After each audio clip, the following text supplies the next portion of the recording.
Well, hello there. Hope you had a lovely day. Welcome to Kent Tonight, live here on KMTV. I'm Gabriel Morris, and here are your top stories on Friday, the 1st of August. This won't be our last song. UK's only St John's Ambulance band in Sheppey fights to find a new home following closure notice. Without the band, I would have nothing. It's my life. MP opposes huge Rainham development proposal. Nashaba Khan supported residents speaking out against the loss of orchards. I do have concerns about this site, particularly the impact on the road infrastructure. It's a number of homes and the roads just aren't designed to cope. A cracking day out. We head to Chickenstock to ask, could this be Kent's Glastonbury?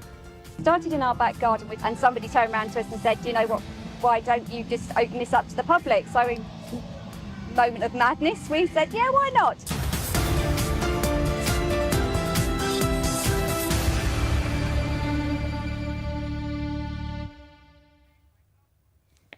First tonight, bosses at St John's Ambulance face mounting pressure to scrap plans to shut down their last remaining musical unit on the Isle of Sheppey. The local MP, Kevin McKenna, is demanding the charity holds a public consultation and reverse the decision to sell off the unit. St John's Ambulance defends the eviction, citing rising running costs, sustainability concerns and future development plans.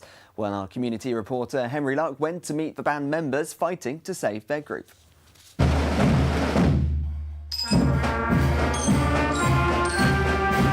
For the band members of St John Ambulance in Sheppey, this is the sound of unity, friendship and passion, something they are fighting to preserve following an eviction notice from the charity. Yeah, unfortunately St John nationally is going through a little bit of a financial crisis and they're now reducing their portfolio of properties, and therefore we have been under a review for the last 4 years. So really unsure of what's going on and whether we're going to be closed or not. That dramatically sort of reducing the amount of buildings that they own because of the cost. And we were told on the 26th of July with no pre-warning that we were being closed and we had 8 weeks to leave the premises. The 38-person unit, with members ranging from 90 to 10 years old, is rallying to get the St John Ambulance to change its mind. What do you think of the decision? Without the band, I would have nothing. It's my life. It's given me a good life, and I don't want to see that disappear. The friendship of the band is even better than, can I say, a family. I've been coming for a year, well not even a year yet, and now they're closing, and if they move I won't be able to go. The MP for Sittingbourne and Sheppey has urged a public consultation, hoping to reverse the plan. We've got 83 people associated with this branch. That's a lot of individuals, and then their wider friends and family. Clearly, actually, this is a nucleus that they could be building around. And to lose that bit of the heritage, I think it loses part of the soul of what St John's Ambulance actually is.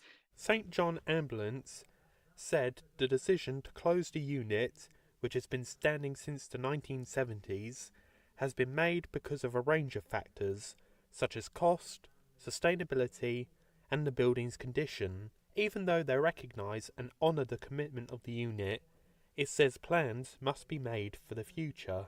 However, the Sheppey community has come forth to help the unit find a new home. We've been offered around about 15 different premises to go and have a look at, which is brilliant. Obviously they've got to serve our requirements, and we don't want to sound ungrateful because, you know, even if we had to go 6 floors up and cart drums around just still to be part of this island's community, then we would do that. Even though its eviction is planned for next month, its members are standing in arms so that they can continue playing together. Henry Luck for KMTV on the Isle of Sheppey. Well, now for some news in brief. And a large fire broke out at the site of a former school in Hive on Seabrook Road.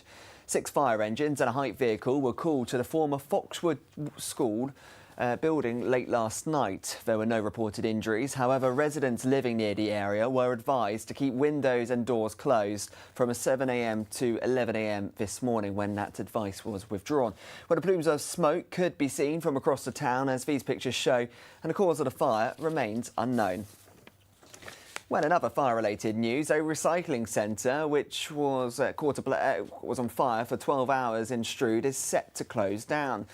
This site had already suffered a large fire last month, but in the early hours of this morning, multiple fire engines were called to the site and firefighters worked for 12 hours to contain it.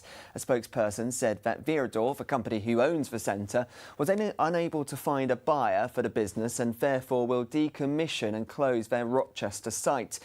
42 employers will be made redundant as a result. However, the company has said it will look to support those affected. And tributes are being paid to one of Kent's greatest football players, John Ripley, who has passed away at the age of 81.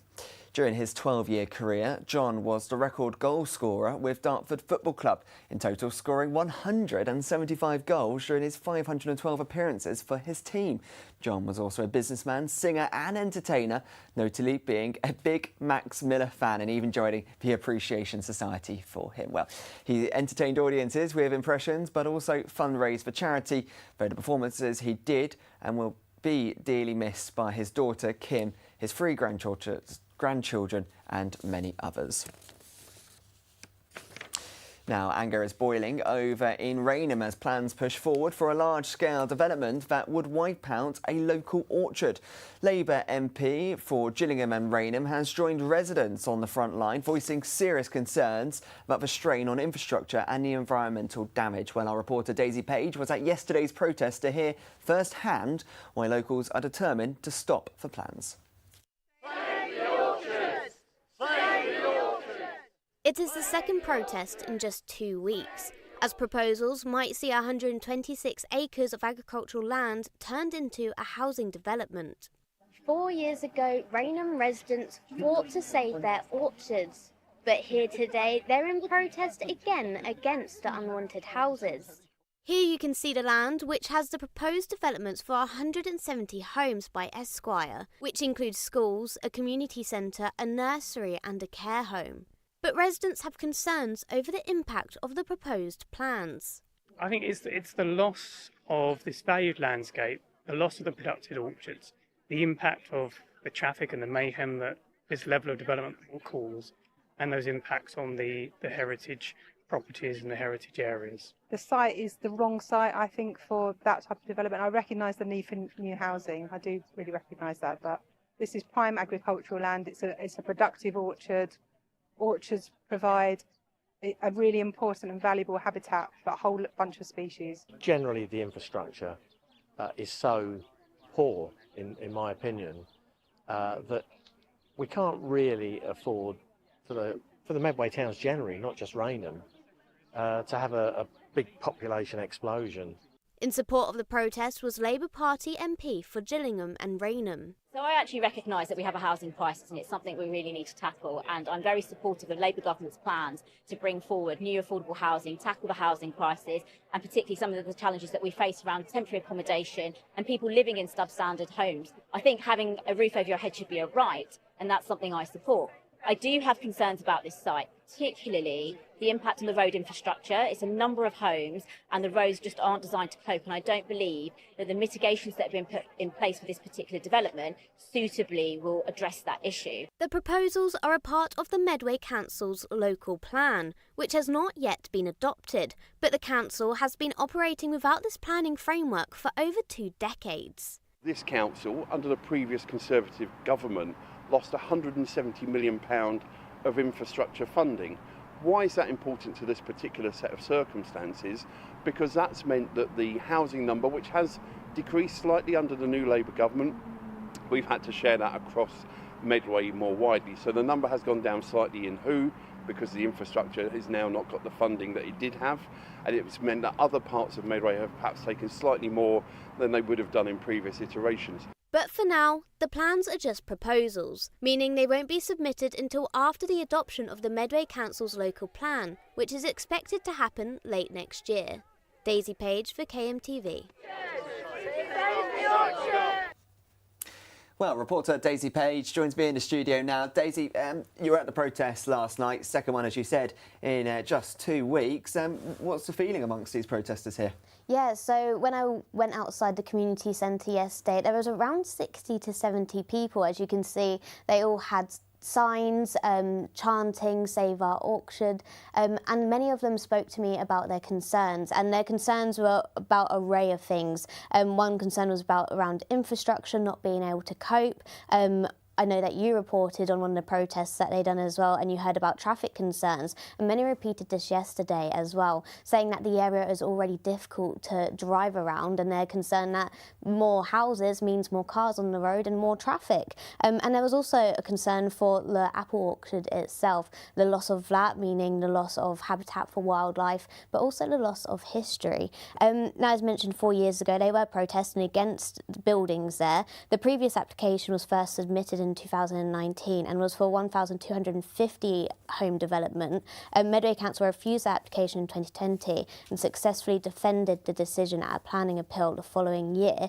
But this current proposal is for 750 homes to be built, which would include a nursery, a shop, a care home, a community centre and land for a primary school and secondary school. But these are just plans and just proposals. And of course, the developer will be listening to these concerns during their consultation. Daisy, thank you for those details. And with that, we're going to head up to a quick break. We'll be back in a few minutes.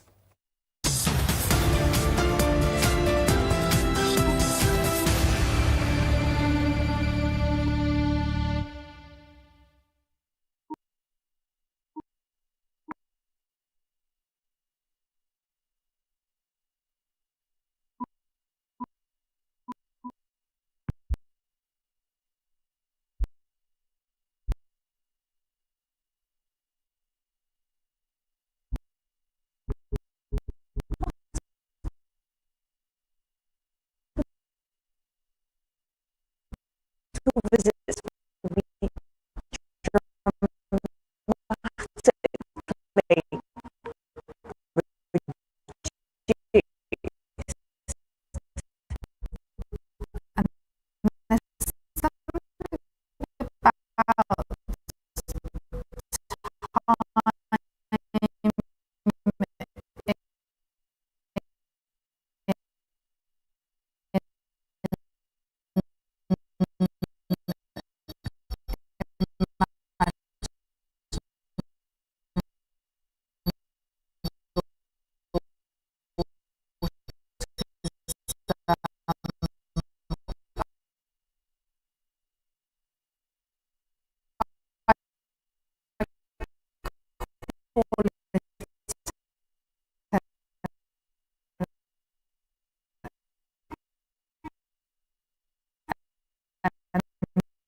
And hello, welcome back to Kent Tonight, live here on KMTV.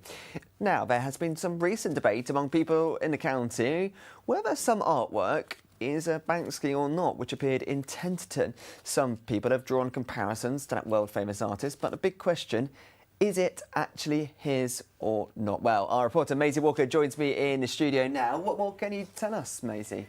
Yeah, so that's right.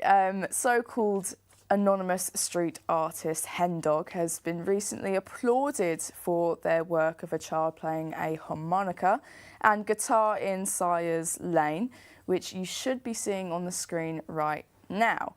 Now, this is not the first time Hen Dog has left behind drawings throughout Kent. In 2023, a boy dressed in a 1940s outfit was discovered in Dover.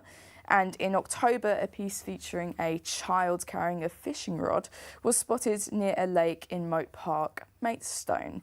Many have been following Hen Dog's work on social media, their recent piece being titled Small Town Blues on their Instagram page, which has over 14,000 followers.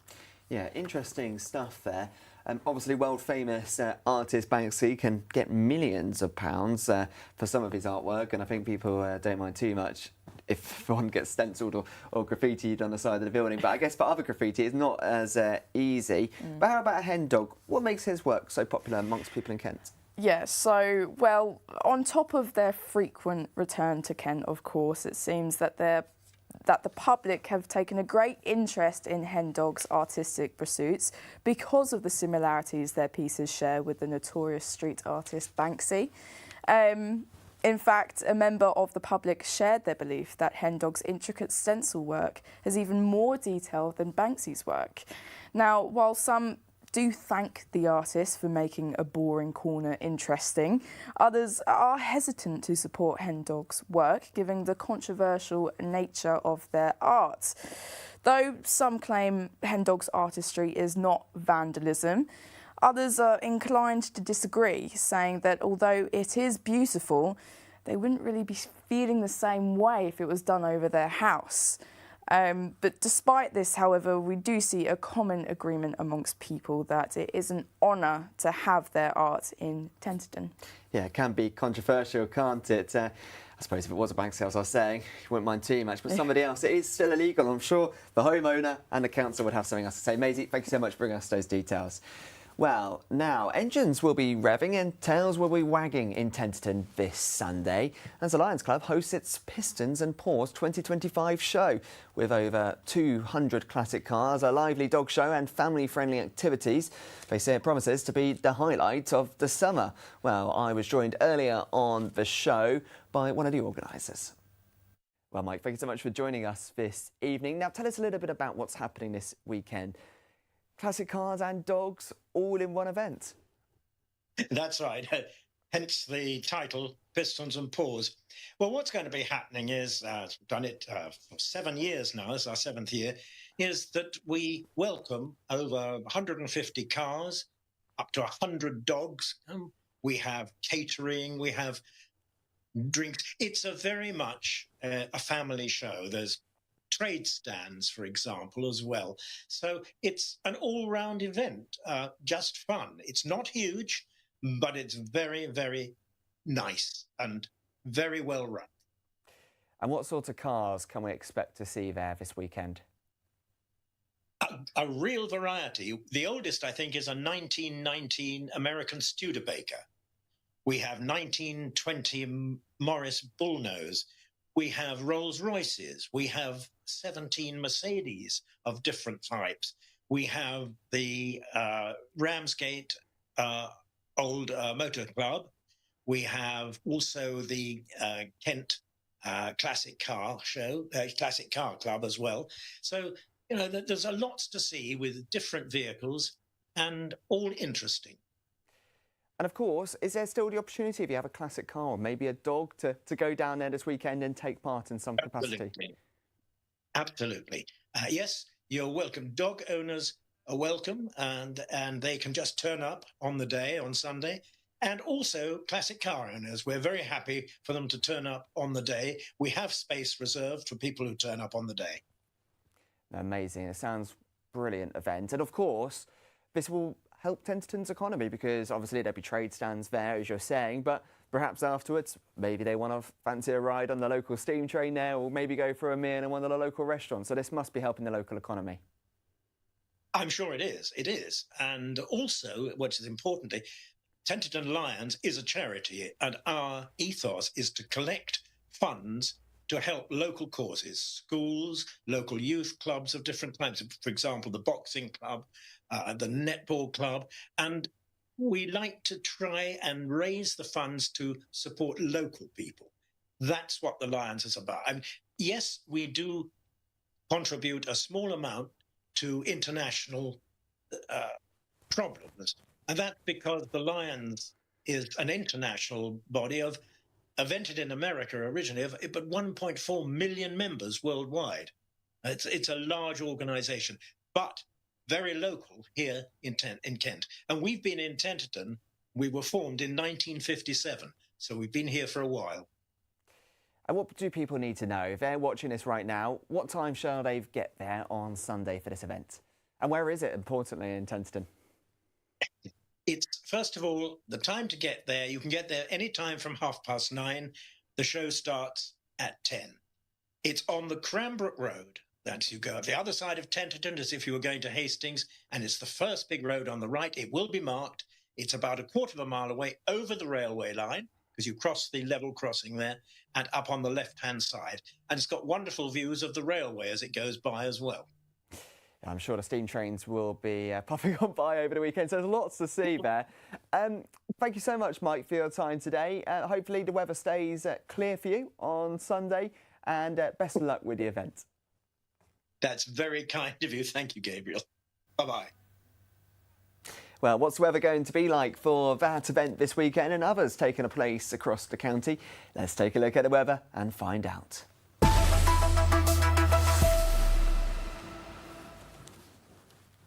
Well, tonight is looking rather mild with scattered clouds across the sky, temperatures around 15 degrees.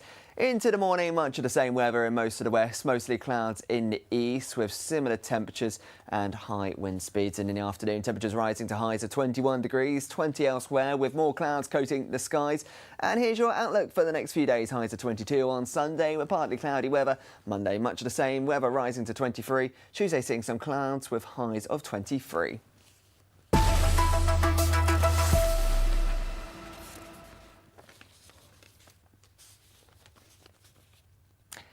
And finally, what started as an ordinary garden party near Sitterbourne has now turned into a large-scale music festival.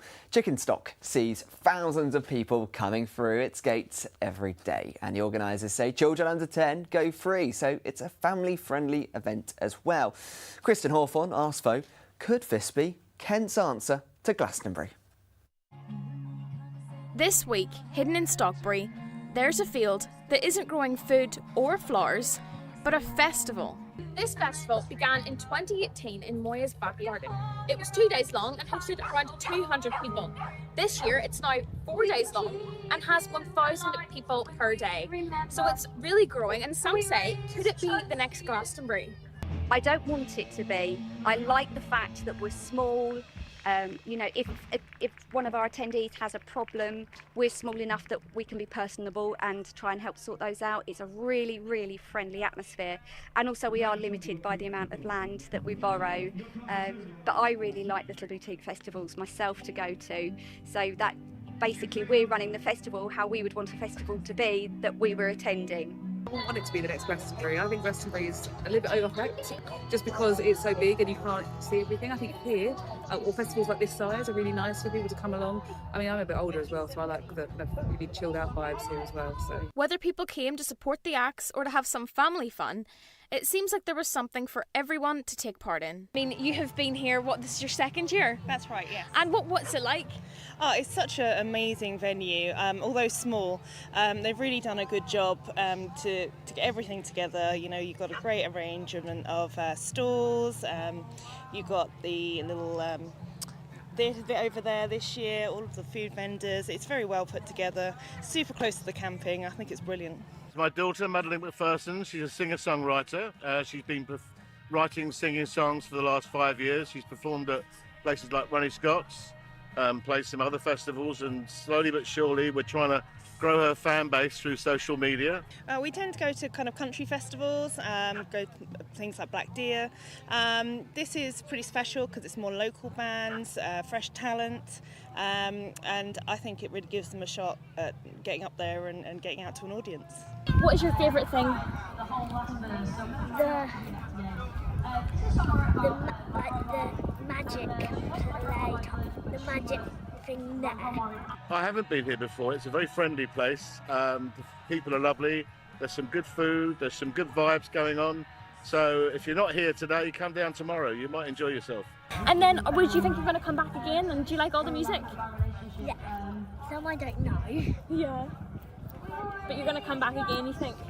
What began as a humble gathering has outlasted a pandemic and blossomed, drawing in musicians from across Kent and occasionally from across the Atlantic. Kristen Hawthorne for KMTV in Stockbury. It looks like a great event there this weekend. Never know, maybe having a barbecue this weekend. 5 years' time, we might be reporting on it as the next music festival for Kent. Well, that's all we've got time for this evening on the programme. Phil McDermott will be back here at 8 p.m. with your late news. But for me and the rest of the team, have a lovely evening.